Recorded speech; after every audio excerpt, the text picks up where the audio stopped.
पुणे, नाशिक, छत्रपती संभाजीनगर आणि नागपुरात सीएनजी दरवाढीचा फटका। नाशकात ₹1.35, पुण्यात ₹2.50 सीएनजी महाग, तर नागपूर आणि छत्रपती संभाजीनगरात सुद्धा सीएनजीच्या दरात प्रत्येकी ₹2 वाढ। आता लवकरच लॉकडाऊन सारखे दिवस येतील। महिन्याभरात पेट्रोल ₹170 तर डिझेल ₹150 वर जाईल। पैसे गुंतवू नका, सुरक्षित ठेवा। काँग्रेस नेते वडेट्टीवारांकडून सरकारवर टीका करत जनतेला आवाहन।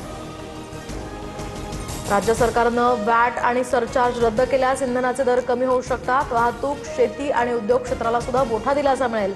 जयंत पाटलांची मुख्यमंत्र्यांकडे मागणी। देशभरात बकरी ईद साजरी, तर मीरा रोड, गोरेगाव, घाटकोपरमध्ये कुर्बानीवरून झालेल्या वादानंतर कडक पोलीस बंदोबस्त तैनात। ईदगाह, मशिदी आणि सार्वजनिक ठिकाणी सामूहिक नमाज पठण। ठाण्यामध्ये बहुजन विकास आघाडीची भाजप नेत्यांसोबत खलबतं। विधान परिषदेसाठी राजीव पाटील यांचं नाव चर्चेत, तर शिवसेनेकडून क्षितिज ठाकूर यांच्या नावाचा विचार असताना भाजप राजीव पाटील यांच्या पाठीशी असल्याची चर्चा। 30 तारखेपासून रखरखत्या उन्हामध्ये उपोषण करणार। कोणीही समाज बांधव अंतरवालीकडे येऊ नका। राज्यात कुठेही उद्रेक किंवा आंदोलन करू नका, जरांगेंचं मराठा समाजाला आवाहन।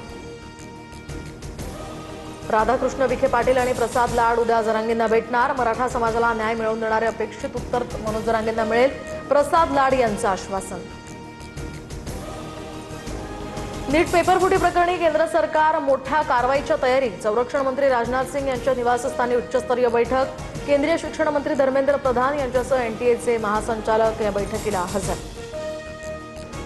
विदर्भात उष्णतेची लाट कायम, तर वाशिम, वर्धा, नागपूर, गोंदिया, चंद्रपूर, गडचिरोलीला रेड अलर्ट, तर अकोला, अमरावती, यवतमाळ, भंडाऱ्याला ऑरेंज अलर्ट जारी। चंद्रपुरातील ब्रह्मपुरीमध्ये सर्वाधिक 46.6 अंश सेल्सिअस तापमान। सोलापूरच्या